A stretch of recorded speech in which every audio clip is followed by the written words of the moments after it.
যে আল্লাহ শুকরিয়া, উত্তর তিলাই রুহুল ইসলাম দাখিল মাদ্রাসায় থাকার কারণে তারই অববাহিকায় এই এলাকায় অনেক পরহেজগার মানুষের বসবাস, আলেম ওলামার বসবাস। এই এলাকায় আরেকটি দিনী প্রতিষ্ঠান গড়ে উঠেছে, আপনারা ছেলে মেয়ে দিয়েছেন। এই এলাকার সংস্কৃতিটাই একটি ইসলামী ধাঁচের উপর গড়ে ওঠা, ঠিক না ঠিক? তো পাশে একটি কবরস্থান, এখানে আমার অনেক সম্মানী ব্যক্তিবর্গ শুয়ে আছেন, আমার অনেক আত্মীয় স্বজন, আমার খালা খালু, আমার উস্তাদ, এই এলাকার পরিচিত অনেক মুরব্বী, পিতৃ সমতুল্য, যারা আমার বাবার সমসাময়িক মানুষ ছিলেন, আজকে তারা নাই, এই কবরে শুয়ে আছেন। আমাদের মতো এক সময় এই সমাজে বিচরণ করতো, ঠিক না ভাই ঠিক? আজকে তারা কবরে, আমরাও কবরে চলে যাব। আমি তাদের জন্য প্রাণ খুলে মহান রাব্বুল ইজ্জাতের দরবারে দোয়া করছি, আল্লাহ এই কবরস্থানে এই এলাকার যত মানুষ শুয়ে আছেন, আমার শ্রদ্ধেয় আত্মীয় স্বজন সহ, আল্লাহ তুমি তাদের সকলকে মাফ করে দিও। সবাই বলে আল্লাহুম্মা আমিন। আল্লাহ তুমি তাদেরকে জান্নাতের উচ্চ মাকাম দান করে দিও। সবাই বলে আল্লাহুম্মা আমিন। সম্মানিত উপস্থিতি, আজকে এই মাহফিলের আয়োজন করা হয়েছে, সারা দেশে এভাবে কোরআনের মাহফিল হচ্ছে। এটা হলো আমাদের সংস্কৃতি, ইসলামের একটা সৌন্দর্য, ইসলামের একটা সংস্কৃতি। এতে করে মুসলিম সমাজের মধ্যে একটা ভ্রাতৃত্ব জাগ্রত হয়, একটা আনন্দ উৎসব জাগ্রত হয়। আমরা এখানে বসে উলামায়ে কেরামদের জবান থেকে যে সমস্ত হাদিস এবং কোরআনের কথাগুলো শুনবো, অবশ্যই সেখান থেকে সবগুলি না হোক, একটা দুইটা তো আমরা জীবনে পালন করব নাকি? যদি সেখান থেকে জীবনের একটা আমলও আমরা নিতে পারি, সেই আমলটাই কাল কিয়ামতের দিন আল্লাহ রাব্বুল আলামিন মানুষদেরকে মাফ করে দেওয়ার জন্য উসিলা খুঁজবেন। দু একটা করে নেক আমল খুঁজবেন, তাদের জীবনে উন্নত কোনো নেক আমল আছে কিনা।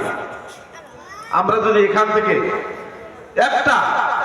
একটা হাদিসের আমল নিজের জীবনে নিতে পারি, আমি নিজেও উপকৃত হব, যিনি ওয়াজ করলেন বক্তা তিনিও উপকৃত হবেন, ঠিক না ঠিক? খালি ওয়াজ শুনলাম আর চলে গেলাম, আমল নাই, আমাদের কোনো পরিবর্তন নাই, তাহলে রাত জেগে কষ্ট করে এই মূল্যবান কথাগুলো শুনে কোনো লাভ হবে আমাদের? ওয়াজ শুনবেন আমলের নিয়তে। আল্লাহ রাব্বুল আলামিন আমাদেরকে সৃষ্টি করেছেন একমাত্র তার গোলামি করার জন্য। আল্লাহ বলেছেন, ওমা খালাকতুল জিন্না ওয়াল ইনসা ইল্লা লিয়াবুদুন, আমি জিন জাতি আর মানব জাতিকে পৃথিবীতে সৃষ্টি করেছি একমাত্র একটাই উদ্দেশ্য, তারা আমার ইবাদত করবে, আর কারো ইবাদত নয়, ঠিক না বা ঠিক? মুসলমানের ঘুম থেকে উঠে সারা দিনের আবার বিছানায় গিয়ে ঘুমানো পর্যন্ত যত কাজ থাকবে, প্রতিটা কাজের পিছনে উদ্দেশ্য থাকতে হবে আখিরাত, ঠিক না বা ঠিক? প্রতিটা আমার কথা কাজ যা কিছু করব, সবকিছুর মধ্যেই যেন আমার উদ্দেশ্য থাকে আখিরাত। এই জন্য মুসলমানের রাজনীতি, অর্থনীতি, সমাজনীতি, পরিবার নীতি যা কিছু আছে, ব্যবসা বাণিজ্য, চাষাবাদ, সব কিছুর মধ্যে আল্লাহ কল্যাণ দিয়েছে। সব কাজগুলি যদি আল্লাহর সন্তোষের জন্য হয়, সেটা ইবাদতের মধ্যে গণ্য হবে। আমরা যারা কৃষি কাজ করি, আমরা কৃষি অধ্যাসিত এলাকার মানুষ, সবাই আমরা কৃষির সাথে জড়িত। হয়তো মনে আফসোস করবেন, আমরা তো সঠিকভাবে নামাজি 5 ওয়াক্ত মসজিদে গিয়ে পড়তে পারি না, মাঠের মধ্যে কাজ করতে হয়। বলেন তো দেখি, আফসোস হয় কি হয় না? আল্লাহর নবী বলেছেন যে মানুষটি সারাদিন পরিবার পরিজনের জন্য 2 হাত দিয়ে কাজ করে, উপার্জন করে, পরিবারের জন্য খরচ করে, কাল কিয়ামতের দিন তার এই খরচ করা অর্থগুলো যাকাত আর সাদকার সওয়াব দিয়ে ভর্তি করে দেওয়া হবে। কিন্তু সেই কাজটা হতে হবে আল্লাহর সন্তোষের জন্য, হালাল প্রক্রিয়ায়। এই জন্য আমাদের সমস্ত কাজ, সংসার, পরিবার নীতি, সমাজনীতি, রাজনীতি, সবকিছুই আল্লাহর সন্তুষ্টিতে করতে হবে।